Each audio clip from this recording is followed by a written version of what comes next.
Dear students, welcome back. Jharkhand SSC JE का जो exam अक्टूबर 22 में हुआ है उसका क्वेश्चन पेपर सॉल्व करेंगे हम आज। और ये एग्जाम ऑनलाइन कंडक्ट हुआ है और आजकल जो भी एग्जाम ऑनलाइन कंडक्ट हो रहे हैं उनका पैटर्न थोड़ा सा डिफरेंट है, वहाँ पर रिपीटेड क्वेश्चंस कम मिलते हैं। तो स्टार्ट करते हैं। क्वेश्चन नंबर फर्स्ट में दिए है कि IAS 12,600 1989 के according low heat Portland cement है, उसकी अगर ब्लेनिज एयर परमेबिलिटी मेथड से फाइनेस फाउंड करें तो उसकी स्पेसिफिक सरफेस क्या होगा, किससे लेस नहीं होना चाहिए। तो ये वैल्यू याद ही रखनी होगी आपको। ये 3200 सेंटीमीटर स्क्वायर पर ग्राम या 320 मीटर स्क्वायर पर केजी होती है, तो बी होगा आंसर। क्वेश्चन नंबर सेकंड में दिए है कि IS 1498 1970 के अकॉर्डिंग फाइन सैंड का ग्रेन साइज क्या होगा। तो ये क्लासिफिकेशन है गिवन IS कोड के अकॉर्डिंग। अब 300 mm को बॉल्डर है, 300 to 75 mm कोबल है, और सैंड यहाँ पर स्टार्ट हो रहा है 4.75 से, 4.75 से 2 mm तक कोर सैंड है, 2 से 0.425 mm तक मीडियम सैंड है, और 0.25 से 0.075 mm तक फाइन सैंड है। तो फाइन सैंड पूछा है तो ये वाली वैल्यू हो जाएगी 0.25 से 0.075 mm। इस क्वेश्चन में अगर आपको फाइन सैंड का नहीं भी पता है तो सैंड का तो पता होता है कि 4.75 से 0.075 mm की रेंज की ये जो होती है सॉइल, इसको हम सैंड बोलते हैं। तो इसमें फिर जो लोअर साइड है वो फाइन सैंड होगी। तो इससे फिर आप गेस कर सकते हो कि 0.075 तो फाइन वाले में आएगा। तो इससे आपके ये दो ऑप्शन कैंसिल हो गए, दो ही बचते हैं। इस टाइप से अगर आप दो ऑप्शन को कैंसिल कर पाओ, दो ही ऑप्शन बच रहे हैं, उस सिचुएशन में भी आपको वो क्वेश्चन अटेम्प्ट करना चाहिए, क्योंकि यहाँ पर 50% प्रोबेबिलिटी है कि आपका क्वेश्चन सही होगा। और नेगेटिव मार्किंग है वो 1/4 या 1/3 ही होती है। क्वेश्चन नंबर थर्ड में दिए है कि एक सिंपल सर्कुलर कर्व है, उसका डिफ्लेक्शन एंगल 90 डिग्री है, टेंजेंट डिस्टेंस 300 मीटर है, तो कर्व की लेंथ क्या होगी। तो ये कोई कर्व है, ये ए बी यहाँ पर कर्व है, सी है इसका सेंटर है, ये एक टेंजेंट है स्टार्टिंग पॉइंट पे, ये दूसरी टेंजेंट है एंड वाले पॉइंट पे। एंगल ऑफ डिफ्लेक्शन यहाँ पर ये दिया गया है 90 डिग्री, तो अंदर का ये वाला एंगल भी 90 डिग्री होगा। अब अगर इसको हम ओ पॉइंट से मार्क करें तो ये जो ए सी बी ओ बन रहा है, इसमें ये दोनों एंगल भी 90-90 होंगे, क्योंकि टेंजेंट और रेडियस के बीच में जो एंगल होता है वो 90 डिग्री होता है। ये भी 90 डिग्री हो गया, तो अब यहाँ का एंगल भी 90 डिग्री बनेगा। अब ये इंटरनल एंगल पता चल गया इन दोनों के बीच का, तो फिर हम निकाल सकते हैं इजीली कि अगर ये एंगल 360 डिग्री होता तो कर्व की लेंथ होती 2πr। 1 डिग्री होगा तो 2πr डिवाइडेड बाई 360, और 90 डिग्री है तो 90 से मल्टीप्लाई कर देंगे, बट हमारे पास r नहीं है। ऐसा क्वाड्रेटल बन रहा है जिसके सारे एंगल 90 डिग्री है तो वो स्क्वायर ही होगा, तो इसकी सारी साइड्स फिर सेम होंगी। ये डिस्टेंस 300 मीटर दी है, तो ये भी 300 मीटर होगी, ये भी 300 मीटर होगी, ये भी 300 मीटर होगी। तो r की वैल्यू 300 रख देंगे तो 2 पाई 390, और ये 4 टाइम्स हो जाएगा यहाँ पर, ये 150 आएगा, और 300 पाई, सॉरी 150 पाई आ जाएगा। क्वेश्चन नंबर फोर्थ में दिए है कि IS 456 2000 के अकॉर्डिंग कॉलम के रेनफोर्समेंट के लिए यहाँ पर जो स्टेटमेंट्स दिए हैं इनमें कौन सा स्टेटमेंट ट्रू है। तो कॉलम के रेनफोर्समेंट है वो मैक्सिमम होता है 6%, अगर कहीं पर बार्स की ओवरलैपिंग नहीं हो रही है तो, अगर ओवरलैपिंग हो रही है तो 4% होता है। लेटरल टाइज की स्पेसिंग होती है 5/6, जो लॉन्गिट्यूडनल बार्स हैं उसका डाया डिवाइडेड बाई 6, और 6 mm, इनमें से जो कम होगा वो होगा। और पिच होगा वो होता है लिस्ट लेटरल डायमेंशन, एक इसको कंसिडर करते हैं लिस्ट लेटरल डायमेंशन को। दूसरा होता है 16 फाई, जो मेन बार्स हैं उनका डाया का 16 टाइम्स, और 300 mm, इनमें से जो मिनिमम होगा वो स्पेसिंग लेते हैं बार्स की। यहाँ पर स्टेटमेंट ए में दिया है कि कॉलम अगर सर्कुलर सेक्शन है तो ट्रांसवर्स रेनफोर्समेंट है वो हेलिकल टाइप ही होना चाहिए। तो सर्कुलर में हेलिकल और हम लेटरल टाइज की फॉर्म में दोनों ही प्रोवाइड कर सकते हैं, तो ये गलत हो गया। बी में दिया है कि मैक्सिमम लॉन्गिट्यूडनल रेनफोर्समेंट है वो 6% होगा क्रॉस सेक्शनल एरिया का, तो ये करेक्ट है। सी में दिया है कि लॉन्गिट्यूडिनल रेनफोर्समेंट बार है, उनको ज़रूरी नहीं है कि वो लेटरल टाइज के कांटेक्ट में हो। तो लेटरल टाइज को हम इसीलिए लगाते हैं कि वो लॉन्गिट्यूडिनल बार्स को सपोर्ट करें, उनकी बकलिंग होती है उसको प्रिवेंट करें। तो इनका तो कांटेक्ट में होना ज़रूरी है, तो ये स्टेटमेंट भी गलत हो गया। डी में दिया है कि लेटरल टाइज की स्पेसिफिक है, वो 16 times the diameter of tie bar है, उससे ज़्यादा नहीं होना चाहिए। तो लेटरल टाइज के लिए तो 5/6 होता है, जो लॉन्गिट्यूडिनल वाली बार है उसका डाया डिवाइडेड बाय 6। तो बी यहाँ पर आंसर हो जाएगा। क्वेश्चन नंबर 5 में यहाँ पर टेस्ट दिए हैं बिटुमिन को और यहाँ पर पर्पस दिया है टेस्ट का। बार है, उनको ज़रूरी नहीं है कि वो लेटरल टाइज के कांटेक्ट में हो। तो लेटरल टाइज को हम इसीलिए लगाते हैं कि वो लॉन्गिट्यूडिनल बार्स को सपोर्ट करें, उनकी बकलिंग होती है उसको प्रिवेंट करें। तो इनका तो कांटेक्ट में होना ज़रूरी है, तो ये स्टेटमेंट भी गलत हो गया। डी में दिया है कि लेटरल टाइज की स्पेसिफिक है, वो 16 times the diameter of tie bar है, उससे ज़्यादा नहीं होना चाहिए। तो लेटरल टाइज के लिए तो 5/6 होता है, जो लॉन्गिट्यूडिनल वाली बार है उसका डाया डिवाइडेड बाय 6। तो बी यहाँ पर आंसर हो जाएगा। क्वेश्चन नंबर 5 में यहाँ पर टेस्ट दिए हैं बिटुमिन को और यहाँ पर पर्पस दिया है टेस्ट का।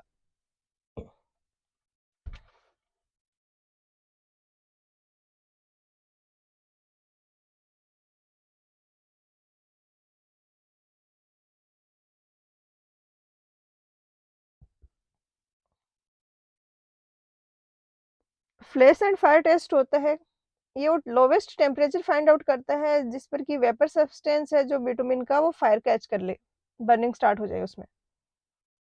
और इस टेस्ट को पेंस्की और मार्टिन टेस्ट भी बोलते हैं, इसके नाम पे भी क्वेश्चन पूछा जाता है कभी कभी। तो फ्लैश एंड फायर टेस्ट का तो हो जाएगा 4, वोलेटाइल वेफर्स हैं वो फायर कैच कर लें। सोलेबिलिटी टेस्ट होता है कि बाइंडर हम यूज कर रहे हैं उसमें बिटुमिन कितना है। बिटुमिन होता है ये कार्बन डाइसल्फाइड में डिजोल्व हो जाता है। तो हम 2 ग्राम सैंपल लेते हैं एस्फाल्ट का, उसको डिजोल्व कर लेते हैं 100 ml ऑफ कार्बन डाइसल्फाइड में, तो जो भी बिटुमिन है वो तो डिजोल्व हो गया। और उसको फिल्टर करते हैं तो जो डिजोल्व नहीं हुए जो इम्प्योरिटीज हैं वो लेफ्ट आउट हो जाती हैं। तो ये सोल्युबिलिटी टेस्ट होता है, तो क्यू का हो जाएगा 3। एडेशन टेस्ट होता है, इसमें बिटुमिन की एफिनिटी कैसी है एग्रीगेट्स जो बिटुमिन के आपस में कैसे एडेशन फोर्सेज हैं वो फाइंड आउट करते हैं। और सल्फोनेशन इंडेक्स टेस्ट होता है, इसमें हम पैराफिन, नेफ्थलीन, बेंजीन ये सारे के सारे प्रोडक्ट जो कि ग्रीजी इफेक्ट प्रोड्यूस करते हैं और एग्रीगेट्स को प्रॉपर बाइंडर को होल्ड नहीं करने देते, हम उनको फाइंड आउट करते हैं। और इसके लिए सैंपल को हम ट्रीट करते हैं सल्फ्यूरिक एसिड से। तो इस टेस्ट को इसलिए सल्फोनेशन इंडेक्स टेस्ट भी बोलते हैं। तो आर का हो गया 2, एस का हो गया 1, ऑप्शन ए हो जाएगा आंसर। क्वेश्चन नंबर 6 में दिया है कि एनकेस्ट कॉलम कहीं पर है, तो कौन सा सेक्शन यहाँ पर जो ऑप्शंस में दिए हैं इनमें से हम यूज नहीं कर सकते। एनकेस्ट कॉलम क्या होता है, अंदर तो कोई स्टील का स्ट्रक्चर है जैसे कि कोई आई सेक्शन है, और बाहर से इसको रेनफोर्समेंट कर इसको कंक्रीट डाल दी, ये सारा कंक्रीट डाल के इसमें कवर कर दिया इसको। तो कॉलम सेक्शन यहाँ पर है। कॉलम के लिए एक प्रॉपर्टी होती है कि उसकी एक्स एक्सिस और वाई एक्सिस दोनों के ही रेस्पेक्ट में आई की वैल्यू ज्यादा होनी चाहिए, क्योंकि उसकी स्ट्रेंथ डिपेंड करती है एल ई बाई आर पे। स्लेंडरनेस रेशियो जितना ज्यादा होगा स्ट्रेंथ उतनी ही कम होगी। और ये आर या फिर इसको हम आरजी से डिनोट करते हैं, ये होता है आई अपॉन ए का रूट। तो आई जितना ज्यादा होगा आरजी भी इतना ज्यादा होगा, आरजी ज्यादा होगा तो स्लेंडरनेस रेशियो कम होगा और स्ट्रेंथ ज्यादा होगी। अब यहाँ पर एक तो दिया चैनल सेक्शन है, 2 back to back cover plate के साथ में, दूसरे में दिया है कि विदाउट कवर प्लेट है, एक सिमेट्रिक आई सेक्शन दिया है, एक टी सेक्शन दिया है। अब बाकी सारे तो सिमेट्रिक सेक्शंस हैं, तो उनका इस एक्सिस के अबाउट देखें या इस एक्सिस के अबाउट देखें, उसकी आई जो है मोमेंट ऑफ रेशिया उसकी वैल्यू है वो बड़ी होती है।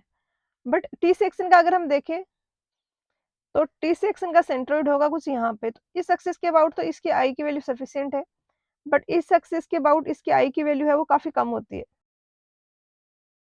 तो फिर जिस एक्सिस के अबाउट आई की वैल्यू कम है ये उस साइड से बेंड हो जाता है, तो इसलिए ये सेक्शन कम प्रेफर किए जाते हैं, तो बी होगा आंसर।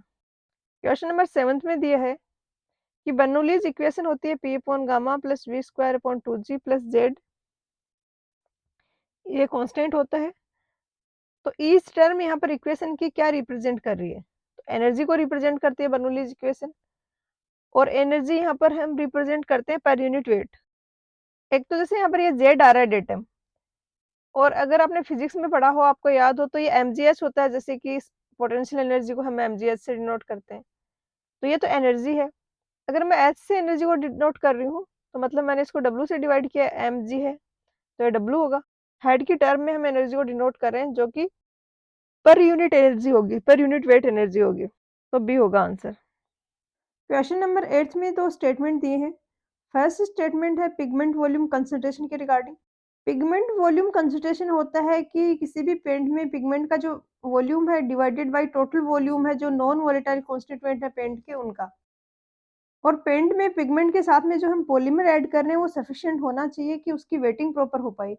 वेटिंग का मतलब यहाँ पे ये है कि जो पिगमेंट के पार्टिकल्स हैं वो पॉलीमर्स हैं, उनको प्रॉपर कोट कर पाए, और पॉलीमर सफिशिएंट होना चाहिए कि पिगमेंट के अंदर जो भी वॉइड्स हैं वो पॉलीमर उनको फिल कर पाए।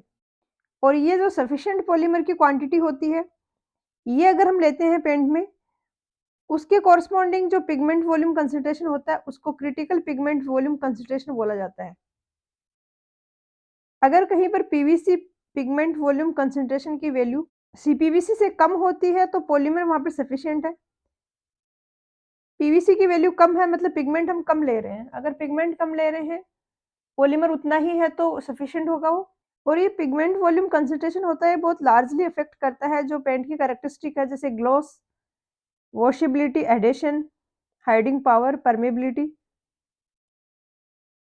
अगर पीवीसी को हम इंक्रीज करते हैं तो ग्लॉस है वो रिड्यूस हो जाता है, और ब्लिस्टिंग है वो भी रिड्यूस होती है। और यहाँ पर दिया है कि अगर पिगमेंट वॉल्यूम कंसंट्रेशन को इंक्रीज करते हैं तो ब्लिस्टिंग है वो इंक्रीज होती है। तो अभी हमने देखा कि ये रिड्यूस होती है, तो ये तो गलत हो गया। सेकंड में दिया है कि लिंसीड ऑयल है ये वाइडली यूज्ड व्हीकल है। तो ये तो स्टेटमेंट आपने काफी सारे क्वेश्चंस में देखा होगा, बाकी में भी कहीं ना कहीं किसी फॉर्म में, कि ये स्टेटमेंट है वो करेक्ट है। तो डी आंसर हो जाएगा। क्वेश्चन नंबर 9 में दिया है कि अर्थवर्क एक्सकवेशन अगर कहीं पे करते हैं, तो अर्थ को डिग करते हैं तो बीच बीच में माउंट्स ऑफ अर्थ छोड़ देते हैं अनडिस्टर्ब्ड, इनको क्या बोला जाता है? तो ये डेड मैन होते हैं। जैसे कि यहाँ पे अर्थ फिल बना रहे हैं हम, इसके लिए हम मिट्टी खोद खोद के ला रहे हैं कहीं से, जैसे कि यहाँ से मिट्टी ले रहे हैं, तो अगर हमने पूरा ही उसको खोद दिया तो फिर हमें मेजर कहाँ से करेंगे कि कितनी डेप्थ थी, क्योंकि अनइवन सरफेस है, तो कहीं पर डेप्थ कितनी होगी, कहीं पर कितनी होगी, और हमें उसके अकॉर्डिंग एस्टिमेशन करना होता है, पेमेंट करना होता है। तो इसलिए बीच में जैसे ये वाला ब्लॉक है, ये इस तरीके से ऐसा का ऐसा एज इट इज छोड़ दिया, तो इससे हम आइडिया लगा लेते हैं कि यहाँ पर जो एक्सकवेशन किया इसकी डेप्थ क्या रही होगी, तो उसके अकॉर्डिंग फिर हम वॉल्यूम निकाल के एस्टिमेशन कर सकते हैं। तो इसको बोला जाता है dead man.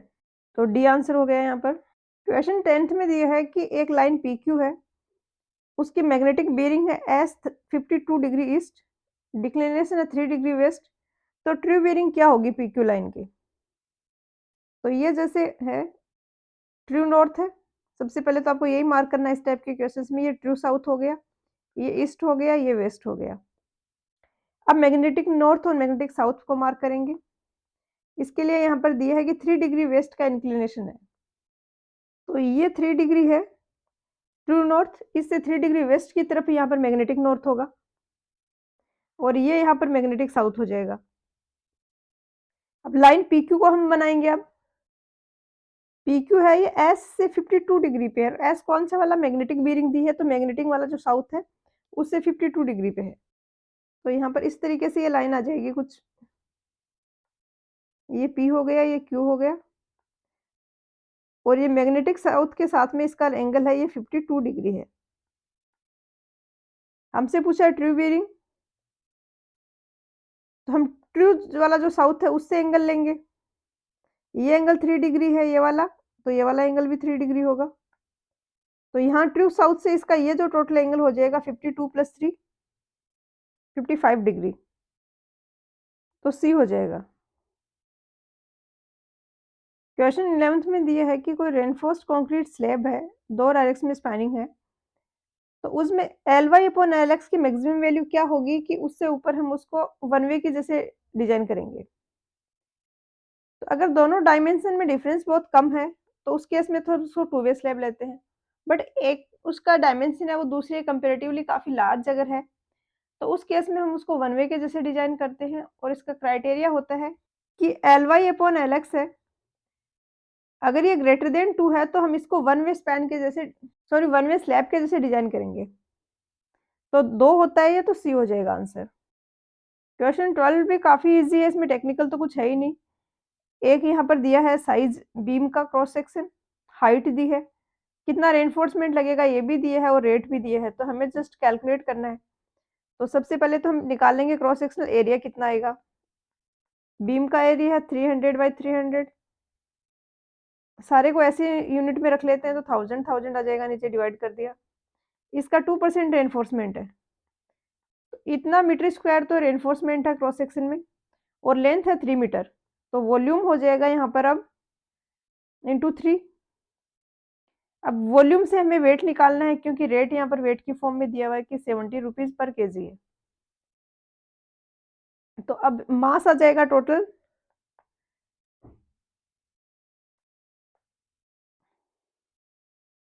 0.3 0.3 upon into 0.02 into 3, इसको हमने 8000 से मल्टीप्लाई कर दिया। अब ये मास आ गए और हमें हमें कॉस्ट निकालनी है तो हम इसको 70 से मल्टीप्लाई कर देंगे। इतना केजी तो स्टील चाहिए, इसको 70 से मल्टीप्लाई किया तो ये रुपीज़ में आ गया। इसको सॉल्व करोगे तो 3024 ऑप्शन डी आंसर आ जाएगा। क्वेश्चन 13 में दिए है कि एक सर्टेन ऑयल है, उसका वेट 27 किलो न्यूटन है, वॉल्यूम 3 मीटर क्यूब है, ग्रेविटेशनल एक्सीलरेशन 10 मीटर पर सेकंड स्क्वायर है, तो मास डेंसिटी क्या होगी फ्लूइड की? तो W इज इक्वल टू होता है रो जी। W निकाल लेते हैं पहले, तो हम 27 किलो न्यूटन है तो ऐसा यूनिट में न्यूटन में कन्वर्ट करेंगे, 27 इंटू 10⁻³ डिवाइडेड बाई 3, तो ये 9000 आ गया। जी की वैल्यू हमें 10 दी है तो हम जी की वैल्यू इसमें रख देंगे यहाँ पर, तो रो आ जाएगा 9000 डिवाइडेड बाई 10, तो ऑप्शन बी आंसर आ जाएगा।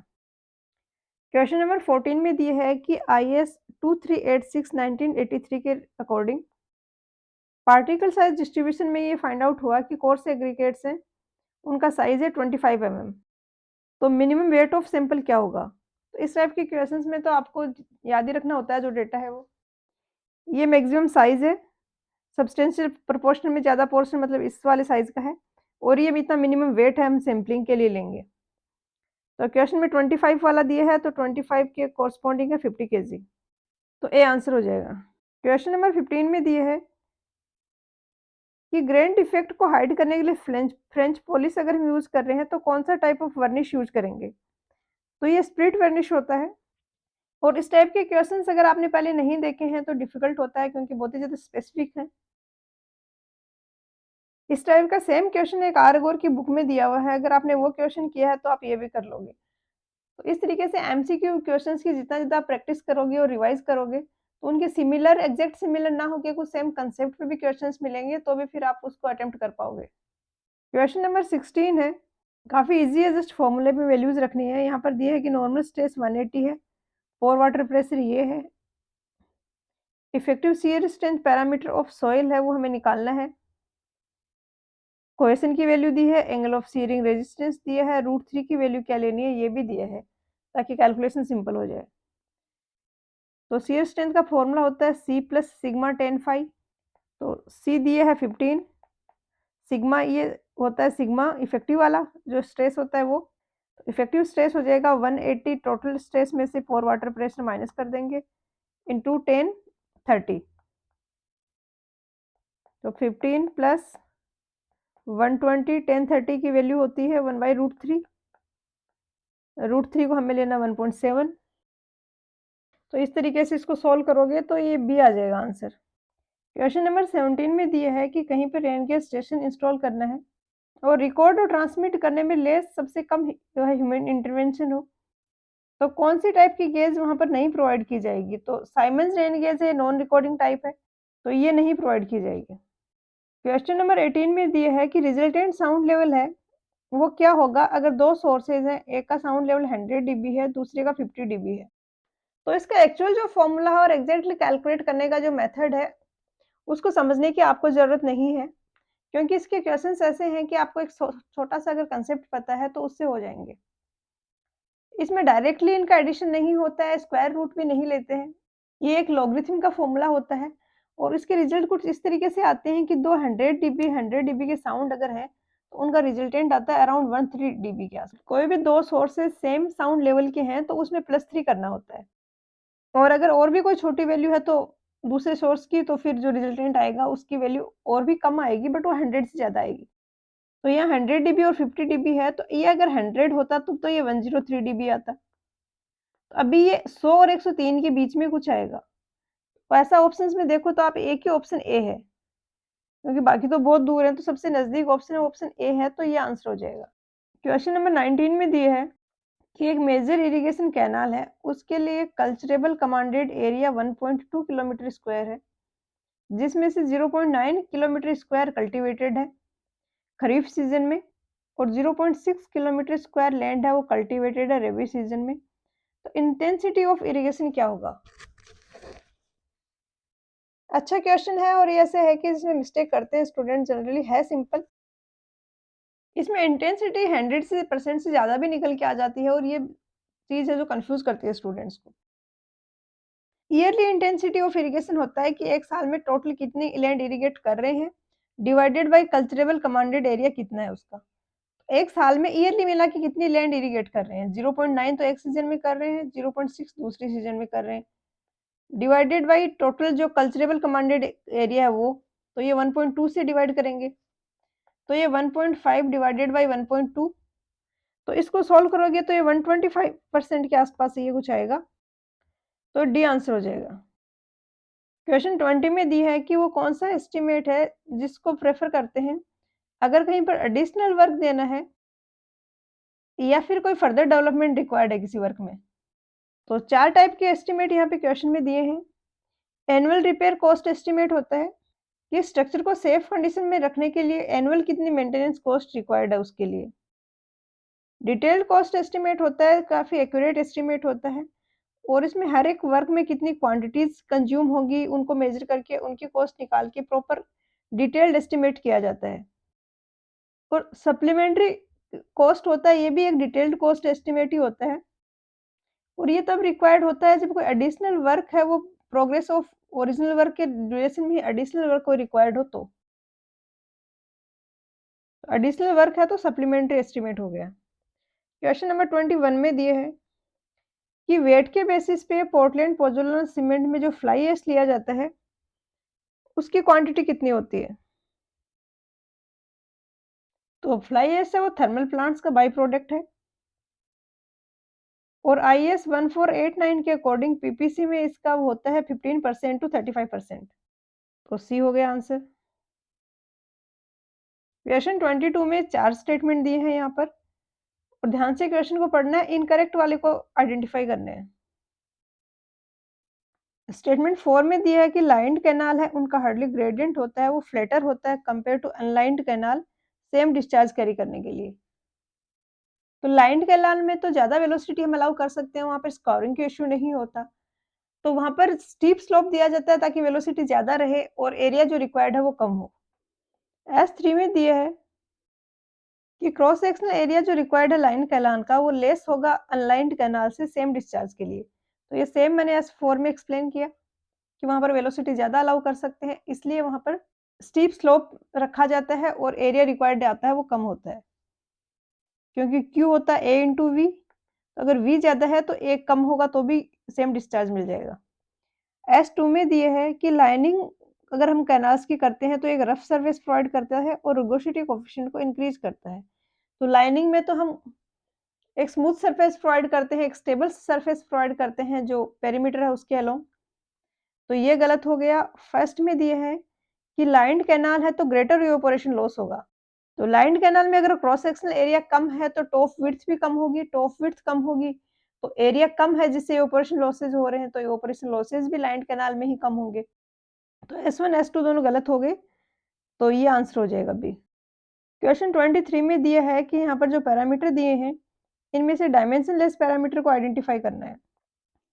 तो काइनेमेटिक विस्कोसिटी की तो यूनिट होती है, डायमेंशंस होती हैं। मैनिंग्स कोफिशिएंट में किसी को कन्फ्यूजन हो सकता है या किसी ने ऐसे डेप्थ में नहीं पढ़ा है, तो वो स्टूडेंट मिस्टेक कर देते हैं। मैनिंग्स और चेज़िस दोनों ही इक्वेशन ऐसी हैं जिनमें कोफिशिएंट होता है, इनकी भी कुछ यूनिट होती है।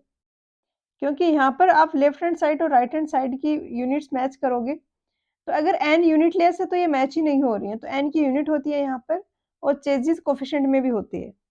तो बी भी नहीं होगा, फ्रॉड नंबर होगा। Fraud number, Reynolds number, Euler's number, ये सारे के सारे डायमेंशनलेस नंबर्स हैं। तो ये सी हो जाएगा आंसर। क्वेश्चन 24 में दिए है कि IS 14315 1995 के अकॉर्डिंग कमर्शियल विनर्स हैं, उनकी मैक्सिमम थिकनेस कितनी है वो प्रोड्यूस करेंगे। तो जो IS कोड क्वेश्चन में मेंशन किया है, ये उसका स्क्रीनशॉट है। यहाँ पर ये कुछ इन्फॉर्मेशन दी है कि जनरल पर्पज की जो प्लाईवुड है, उसकी जो डायमेंशन है, उसमें 50 mm ऐड करके विनर्स की डायमेंशंस ऑब्टेन करेंगे और विनर्स की मैक्सिमम थिकनेस है वो है 6 mm। ये ऐसे क्वेश्चंस हैं आप तभी कर पाओगे जब आपने ऐसे क्वेश्चन पहले किया हो, क्योंकि इतना स्पेसिफिक किसी कोड में जो कि इतना जनरली यूज भी नहीं होता है, उसका इतना छोटा-छोटा डेटा याद रखना किसी के लिए भी पॉसिबल नहीं है। तो डी हो गया 6 mm।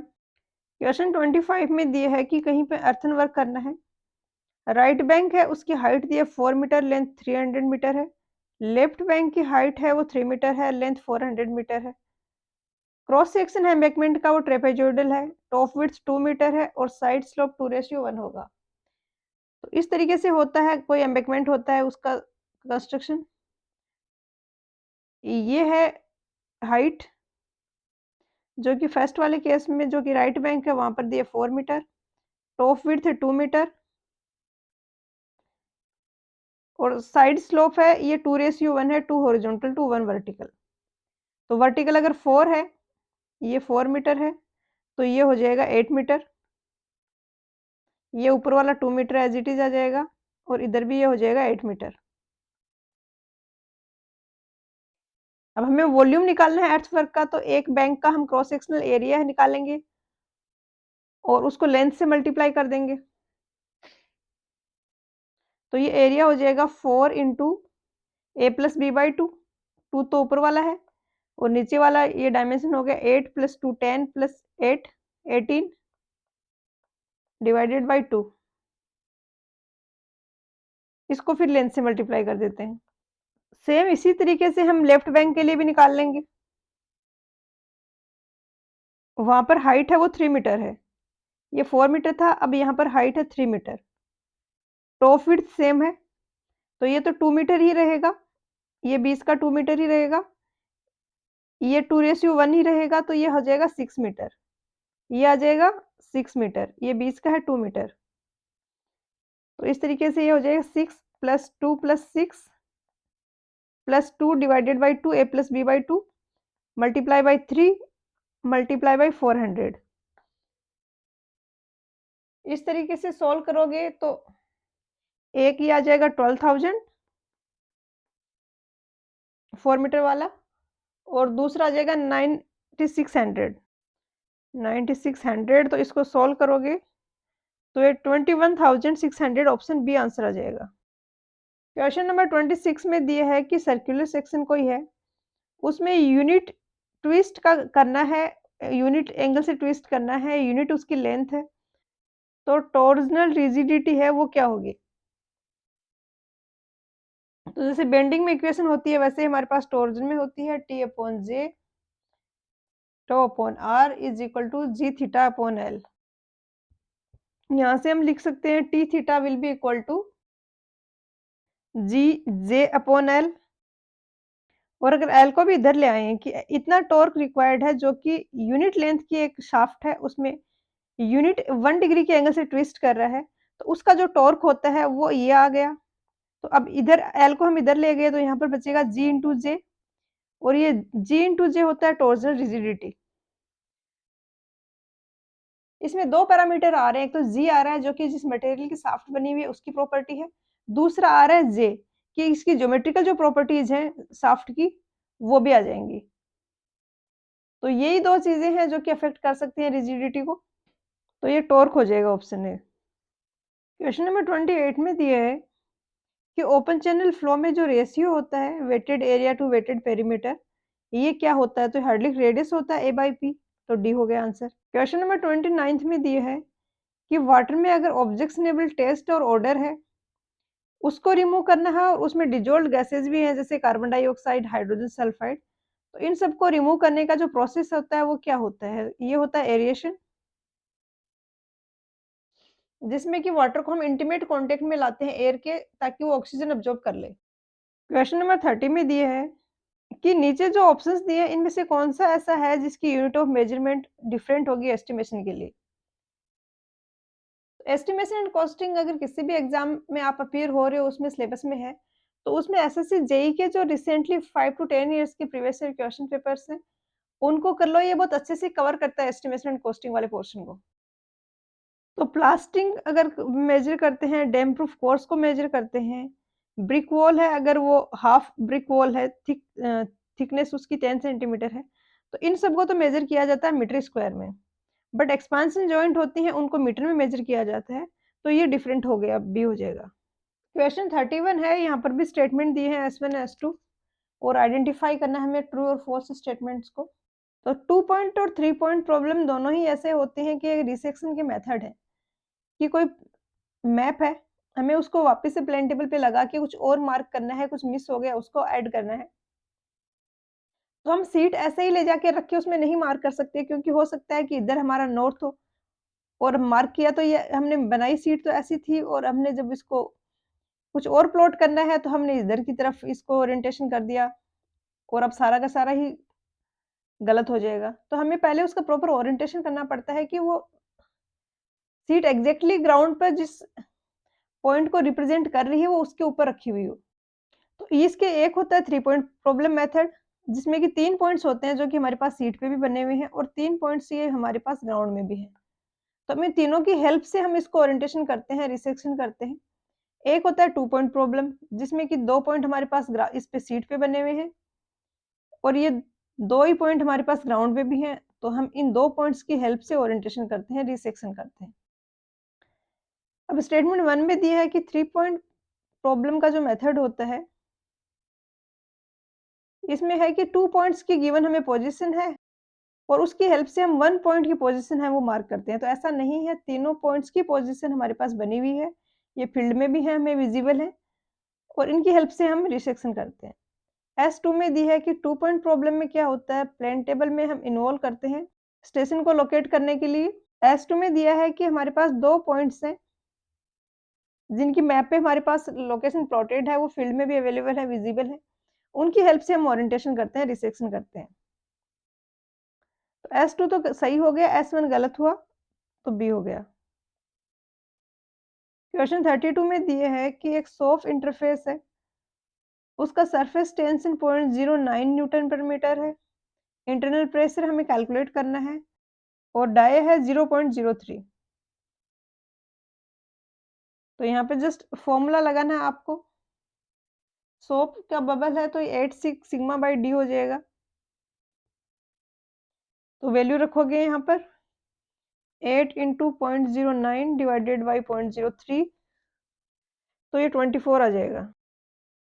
क्वेश्चन नंबर 33 में दिए है कि total number of potential conflict points हैं किसी राइट एंगल इंटरसेक्शन में, जिसमें कि 2 रोड है और 2 लेन है और दोनों में 2 वे ट्रैफिक है।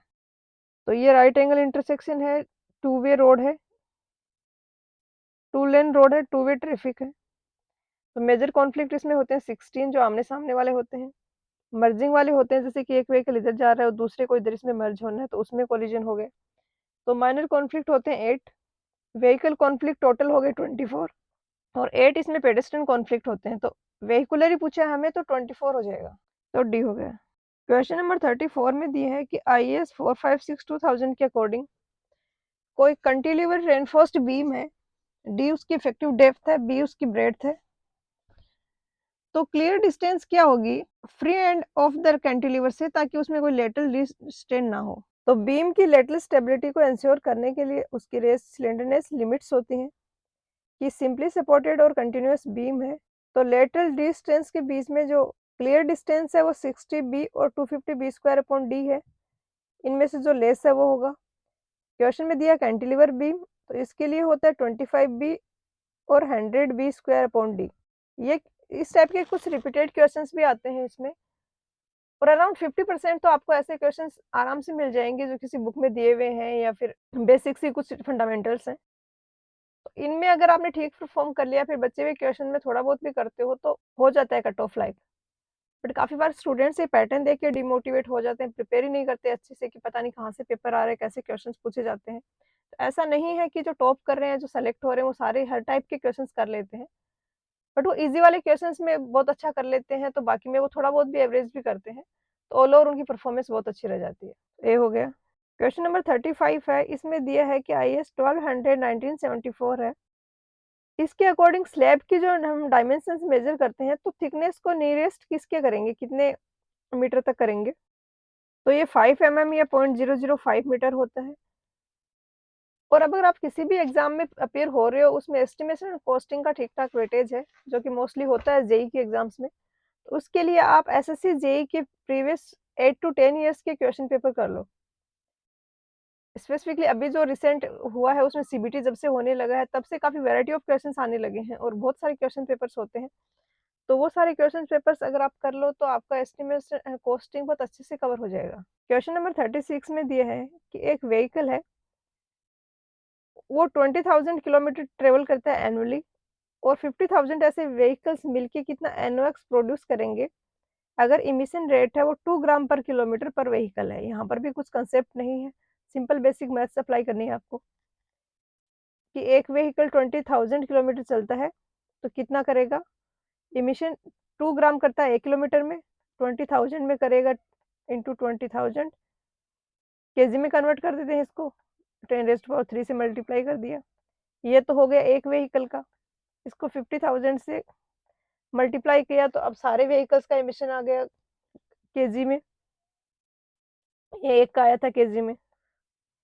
अब ऑप्शंस यहाँ पर टन में दिए हैं तो हम इसको टन में कन्वर्ट करने के लिए 10⁻³ से डिवाइड कर देते हैं।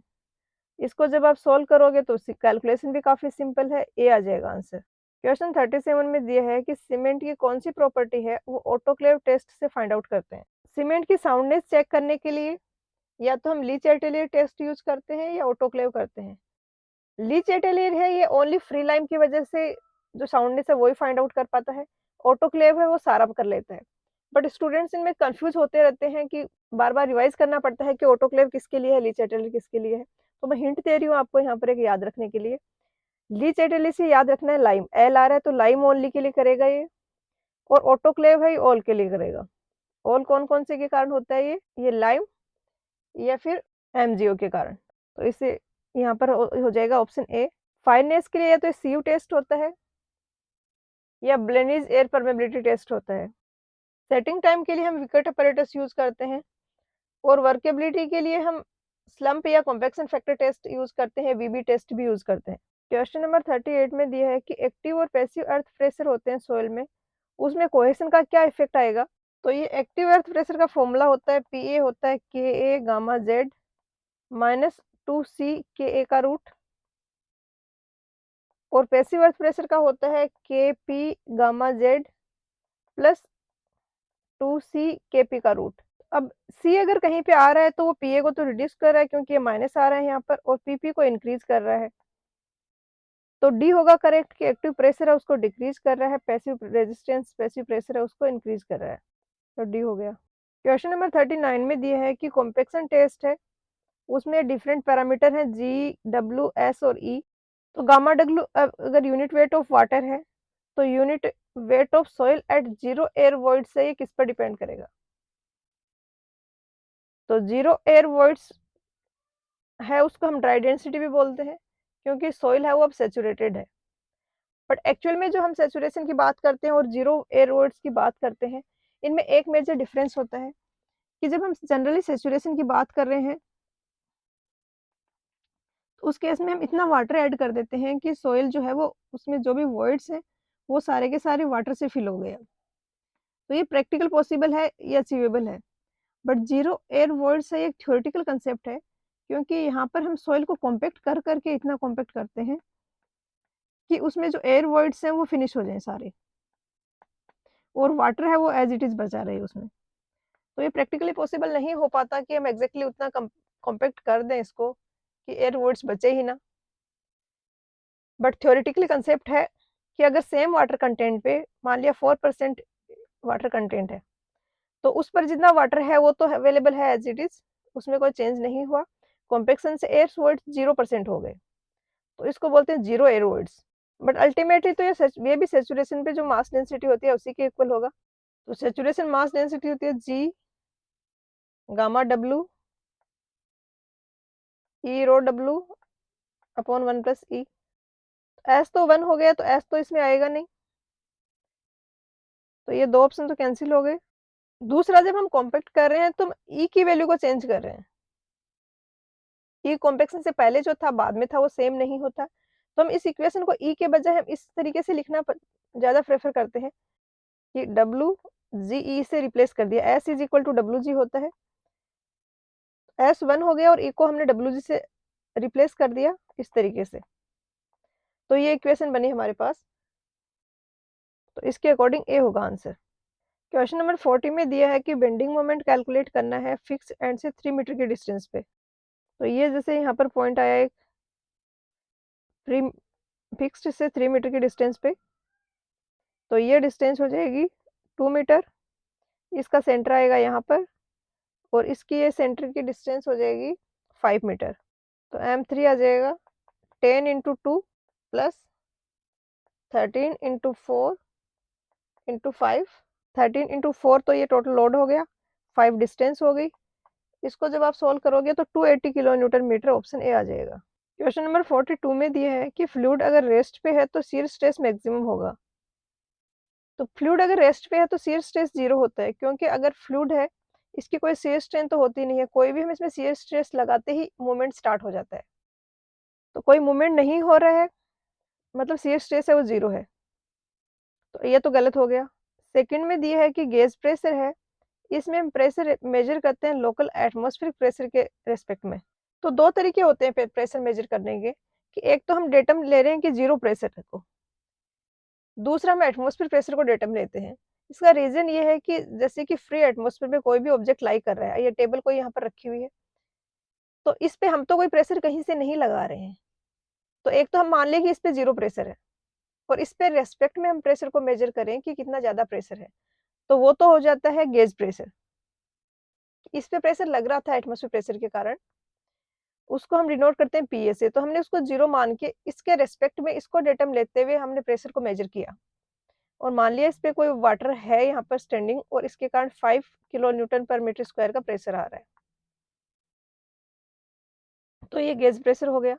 अगर मैं एटमॉस्फेयर प्रेशर को भी काउंट करती हूँ और उसको भी ऐड करती हूँ इसमें, तो वो हो जाता है एब्सोल्यूट प्रेशर।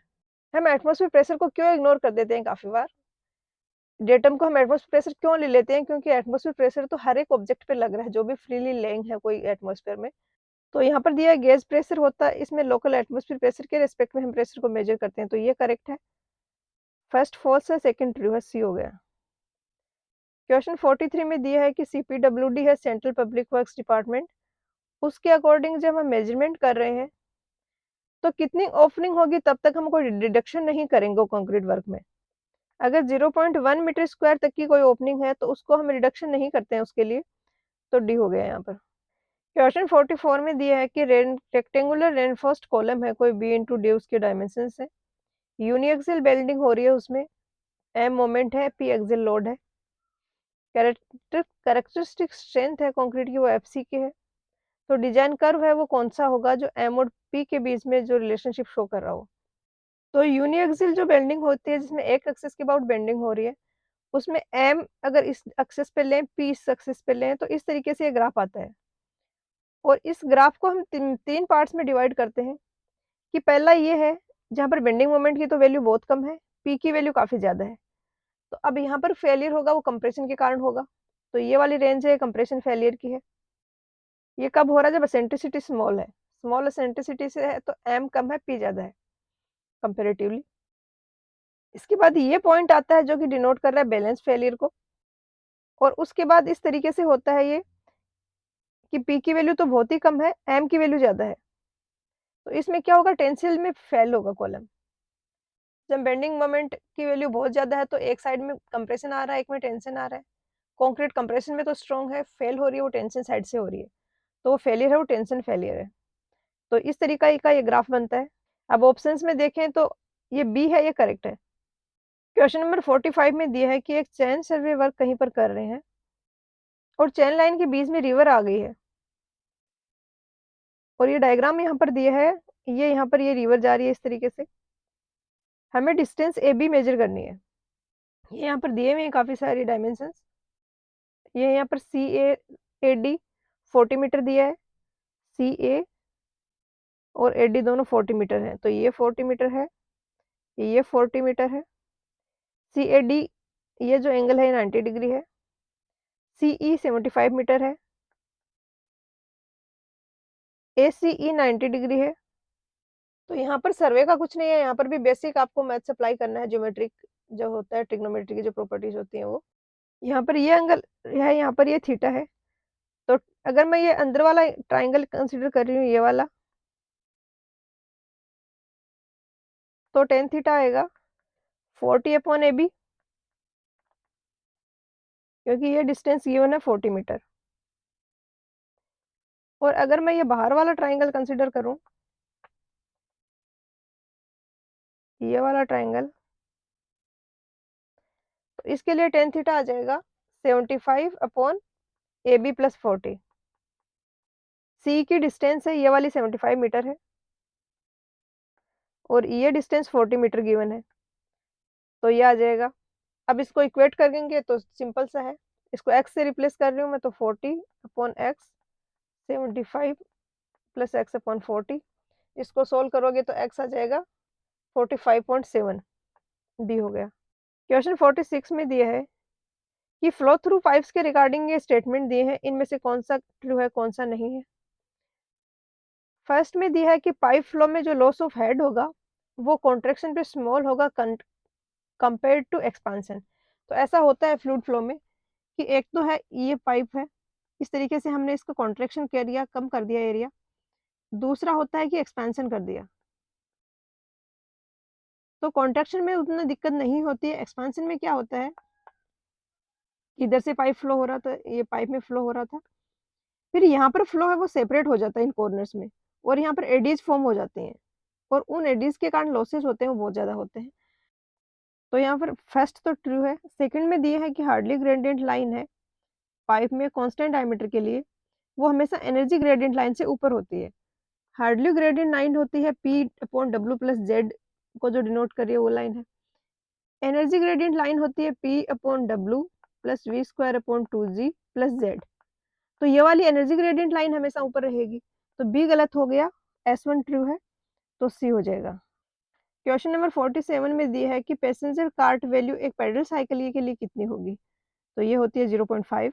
क्वेश्चन नंबर 48 में दिया है कि कोई ट्रेपेजोइडल क्रॉस सेक्शन है अर्थन एम्बैंकमेंट डैम का, टॉप विड्थ बी है, उसकी हाइट डी है ग्राउंड लेवल से, साइड स्लोप Z/1 है। तो टर्फिंग करनी है हमें एम्बैंकमेंट की, तो कितने सरफेस एरिया में टर्फिंग करनी होगी, लेंथ है वो L है।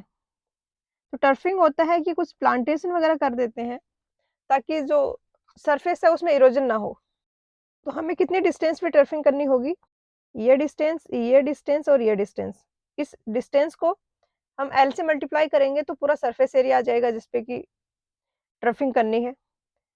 अब हमें ये वाली डायमेंशन निकालनी है, ये D दिया हुआ है, स्लोप है Z/1, तो ये D है तो ये dz होगा, और ये डिस्टेंस ये भी dz होगा, तो ये डिस्टेंस यहाँ पर आ जाएगी d स्क्वायर प्लस dz का स्क्वायर का रूट। तो d ये है और यहाँ पर आ जाएगा 1 प्लस जेड स्क्वायर। अब टोटल यहाँ से लेके यहाँ तक की ये डिस्टेंस हम लिखें तो ये आ जाएगी 2d 1 प्लस जेड स्क्वायर का रूट प्लस b। ये तो सारी आगे डिस्टेंस, इसको मल्टीप्लाई कर देते हैं हम L से, तो ये सरफेस एरिया आ जाएगा, तो बी हो गया आंसर।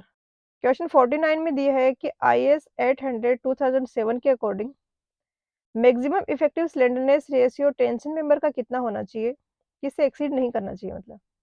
तो ये है आईएस कोड के अकॉर्डिंग। तो प्री टेंशन के अलावा कोई अगर मेंबर है तो टेंशन में कभी भी उसका स्लेंडरनेस रेशियो 400 से एक्सीड नहीं करना चाहिए। क्वेश्चन 50 में दिया है कि टैक्योमेट्री के मेथड से कहीं पर हम हॉरिजॉन्टल लाइन ऑफ साइट है और डिस्टेंस मेजर कर रहे हैं। क्रॉस हेयर की रीडिंग आ रही है 2.08, 1.76 और 1.44 मीटर। मल्टीप्लाइंग फैक्टर है वो 100 है, एडिशन फैक्टर है वो 0 है, तो डिस्टेंस क्या होगी? तो सी एस प्लस के होता है फॉर्मूला। ये एडिंग कांस्टेंट है, ये 0 हो गया। सी मल्टीप्लाइंग कांस्टेंट है, ये 100 है। एस होता है टॉप वाले और बॉटम वाले स्टेडी हेयर के बीच की डिस्टेंस। तो ये आएगा 2.08 माइनस 1.44, तो 0.64 आएगा ये, और इसको 100 से मल्टीप्लाई करेंगे तो ए आ जाएगा आंसर। क्वेश्चन नंबर 51 में दिया है कि दो आइडेंटिकल क्ले सैंपल्स हैं, कंसोलिडेशन टेस्ट कर रहे हैं हम, उसमें लोडिंग है वो आइडेंटिकल है, मटेरियल भी सेम है। Drainage takes place through one face and for sample S B drainage takes place through both face. एक में ड्रेनेज एक ही फेस से हो रहा है, दूसरे में दोनों फेस से हो रहा है। एस ए जो फर्स्ट सैंपल है उसको 20 मिनट लग रहे हैं कंसोलिडेशन में, 50% कंसोलिडेशन में। तो सेम 50% कंसोलिडेशन सैंपल बी में अचीव करने के लिए टाइम कितना लगेगा? तो ये होता है C V T upon D square. तो टी प्रोपोर्शनल होगा डी स्क्वायर के। डी है ड्रेनेज पाथ की लेंथ। तो एक में तो सिर्फ एक ही साइड से ड्रेनेज हो रहा है, मान लिया कि एक्स मीटर है इसका, तो यहाँ पर जो पार्टिकल है उसको भी एक्स मीटर ट्रेवल करना पड़ रहा है एक फेस से एग्जिट करने के लिए। दूसरे में लिख क्या दिया है कि ड्रेनेज है वो दोनों पाथ से हो रहा है। तो अब यहाँ पर जो डिस्टेंस है ड्रेनेज पाथ की वो x/2 हो जाएगी, क्योंकि यहाँ सेंटर पे जो पार्टिकल है उसको सबसे ज्यादा डिस्टेंस मूव करनी है बाहर निकलने के लिए, और वो होगी, वो इधर से निकलेगा या इधर से निकलेगा, वो होगी x/2। तो t है वो 1/4 हो जाएगा, क्योंकि ये स्क्वायर की प्रोपोर्शनल है, हाफ किया हमने ड्रेनेज पाथ को, तो 1/4 हो जाएगा टाइम, सी हो जाएगा आंसर। क्वेश्चन 52 में दिया है कि percentage of chlorine fresh bleaching powder में कितना होता है। ये क्वेश्चन है गुप्ता एंड गुप्ता का, एज इट इज पूछा है, ए होगा आंसर। किसी भी एग्जाम में अपेयर हो रहे हो, गुप्ता एंड गुप्ता मस्ट है, आपको जरूर करनी चाहिए। क्वेश्चन 53 में दिया है कि कोई रेनफॉल हो रहा है, उसका मास कर्व है, उसका डेटा यहाँ पर 100 मिनट्स के लिए दिया हुआ है। सेल्फ रिकॉर्डिंग रेन गेज के लिए डेटा दिया है। इंटेंसिटी ऑफ रेनफॉल कैलकुलेट करना है 20 मिनट ड्यूरेशन में जो मैक्सिमम हो वो। तो यहाँ पर टाइम ड्यूरेशन तो 2020 है और ये क्यूमुलेटिव रेनफॉल है।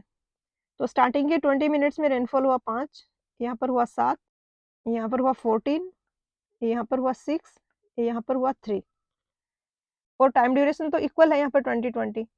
तो जिस ड्यूरेशन में रेनफॉल मैक्सिमम हुआ वहाँ पर भी इंटेंसिटी मैक्सिमम होगी, तो ये 14 है। तो 20 मिनट्स में हुआ 14 mm रेनफॉल, 1 मिनट में हुआ डिवाइडेड बाई 20। हमें पूछिए इंटेंसिटी mm पर आर में, तो 1 घंटे में कितना हो जाएगा, 60 से मल्टीप्लाई कर देंगे, तो ये 42 mm पर आर आ जाएगा, ऑप्शन सी। क्वेश्चन नंबर 54 में दिया है कि यहाँ पर 6 रॉक्स दी हैं क्वेश्चन में, उनमें से कौन सी है जो मेटामॉर्फिक रॉक्स के अंडर नहीं आ रही हैं। तो मार्बल तो सबको याद रहता ही है, स्लेट जो है ये भी एक मेटामॉर्फिक रॉक है। स्लेट भी मेटा स्लेट भी मेटामॉर्फिक रॉक है, जो कि ये शेल से बनती है, जैसे कि मार्बल लाइमस्टोन से बनता है। तो स्लेट और मार्बल दोनों ही मेटामॉर्फिक रॉक है। हमसे कौन सी नहीं है ये पूछिए, तो जहां पर भी ये ऑप्शन आ रहे हैं वो कैंसिल हो गए, ये भी कैंसिल हो गया, ये कैंसिल हो गया, ये भी कैंसिल हो गया, तो बी हो जाएगा आंसर। यहाँ पर भी अगर आपको स्लेट को नहीं भी पता है तो भी आपको दो ऑप्शन ही ऐसे हैं जिनमें से सेलेक्ट करना है, तो आपको अटेम्प्ट कर देना चाहिए क्वेश्चन। क्वेश्चन नंबर 55 में दिया है कि लेग डिस्टेंस फाइंड करना है हमें, एक कार का जो कि हाईवे पर मूव कर रही है 100 किलोमीटर पर आवर की स्पीड से, रिएक्शन टाइम है वो 2 सेकेंड है। तो मैं तो आपको हमेशा एडवाइस करती हूँ कि आप इस तरीके से जो किलोमीटर पर आवर वाले हैं वो फॉर्मूले याद रखें, ताकि एग्जाम में कैलकुलेशन कम करनी पड़े। तो ये 0.278 वीटी रिप्लेस कर देंगे, 0.278 इंटू 100 इंटू 2, तो ये 55.6, ऑप्शन ए आ जाएगा आंसर। क्वेश्चन 56 में दिया है कि लेमिनेटेड टिम्बर्स हैं, कंपोज्ड हैं वो, 2 या 2 से ज़्यादा लेयर से ग्लू किया हुआ है एक साथ में। इस तरीके से ग्लू किया हुआ है कि सारी लेयर्स में जो पैरेलल है, जो पार्टिकल्स की डायरेक्शन है वो पैरेलल है। प्लाईवुड में हम इस तरीके से करते थे कि एक में ग्रेन का इस डायरेक्शन में, तो दूसरे में जो ग्रेन्स थे वो इस तरीके से हों ताकि दोनों डायरेक्शन में हमें प्रॉपर स्ट्रेंथ मिले। यहाँ पर वैसा नहीं करते हैं। तो ये ग्लूड लैमिनेटेड टिम्बर बोलते हैं इसको, शॉर्ट में इसको ग्लूलैम बोल देते हैं, जिसमें लंबर्स को हम बॉन्ड कर देते हैं एक साथ में किसी ग्लू से। लंबर क्या होता है कि जो टिम्बर है उसको हमने प्रॉपर किसी साइज़ में, यूनिफ़ॉर्म साइज़ में, यूज़फुल साइज़ में हमने उसको कन्वर्ट कर लिया है, ताकि हम उसको बीम के जैसे या किसी और स्ट्रक्चर में यूज़ कर पाएँ, उसको लंबर बोलते हैं। तो यहाँ पे बहुत सारे लंबर्स होते हैं, इनको ग्लू कर देते हैं कोई ऐसा एडेसिव जो कि मॉइस्चर रेजिस्टेंट हो और ड्यूरेबल हो। और इस तरीके से करते हैं कि ग्रेन्स हैं वो पैरेलल हों लॉन्गिट्यूडिनल एक्सिस के अलोंग। तो यहाँ पर डी होगा ग्लूलैम। क्वेश्चन 57 में दिया है कि एस है वो स्ट्रेंथ है, एच हार्डनेस इंडेक्स है, 12% मॉइस्चर कंटेंट है टिम्बर का, तो कंपोजिट स्लीपर इंडेक्स है, इसका क्या फॉर्मूला होता है? तो ये होता है S plus 10H divided by 20, option A. Question 58 में दिया है कि 3 सेंट्रीफ्यूगल पंप है, आइडेंटिकल है वो, क्यू डिस्चार्ज डिलीवर करने के लिए कैपेबल है, हेड जो देते हैं वो है एच, तो पैरेलल में कलेक्टेड है तो रिजल्टिंग डिस्चार्ज और हेड क्या होगा? तो जैसे कि एक पंप है, ये यहाँ पर कोई टैंक है, इससे क्यू डिस्चार्ज ही प्रोवाइड कर रहा है और उस क्यू डिस्चार्ज को एच हेड दे रहा है ये। अब ये जो है ये पैरेलल में कनेक्टेड है, तो क्या होगा, एक और पंप यहाँ पर कनेक्टेड है, एक और पंप कनेक्टेड है, तो हर एक इंडिविजुअल क्यू डिस्चार्ज देगा, एच हेड देगा। अब यहाँ हमें जो वाटर मिल रहा है टोटल वॉल्यूम तो हो गया 3Q, उसका हेड होगा एच। इसके बजाय अगर हम ऐसे कर दें कि यहाँ पर ये टैंक से वाटर ले रहा है, क्यू डिस्चार्ज है, एच हेड है, इसके बाद अगर सीरीज में दूसरा आगे हमने कनेक्ट कर दिया तो सेम क्यू डिस्चार्ज इसमें से जाएगा और ये उसको फिर से एच हेड दे देगा, तो 2H हो जाएगा। फिर से अगर एक पंप लगा है तो डिस्चार्ज तो सेम ही रहेगा क्योंकि सीरीज में कनेक्टेड है, जो डिस्चार्ज इसमें से निकला वही इसमें जाएगा और हेड यहाँ पर हो जाएगा 3H। तो क्वेश्चन में पैरेलल का दिया है तो बी होगा आंसर। क्वेश्चन 59 में दिया है कि कौन सा सर्वे इक्विपमेंट है जिसको हम लीनियर डिस्टेंस मेजर करने के लिए यूज नहीं कर सकते? क्लिनोमीटर होता है जिसको हम एंगल मेजर करने के लिए यूज करते हैं, तो ये नहीं होगा। यहाँ पे डिस्टोमेट आपको कंफ्यूज कर सकता है, बट क्लिनोमीटर में आपने बहुत सारे क्वेश्चंस अगर किए हुए हैं तो आप कॉन्फिडेंट रहोगे और करेक्ट कर पाओगे इस क्वेश्चन को। क्वेश्चन नंबर 60 में दिया है कि कंस्ट्रक्शन ऑफ वुड स्टेयर्स में मैक्सिमम पिच क्या होगी? तो वुड स्टेयर्स तो इसने कंफ्यूज करने के लिए दिया है, वुड का यहाँ पर कुछ रोल नहीं है। किसी भी टाइप की स्टेयर हो उसके लिए पिच होता है, वो होता है हॉरिजॉन्टली साथ में जो एंगल बना रहे हैं वो, और इसकी मैक्सिमम वैल्यू होती है 37 डिग्री। तो यहाँ पर बी आंसर हो जाएगा। तो आज के लेक्चर में इतना ही। नेक्स्ट लेक्चर में हम बचे हुए आगे के 60 क्वेश्चंस कवर करेंगे। पढ़ाई करते रहिए। All the very best.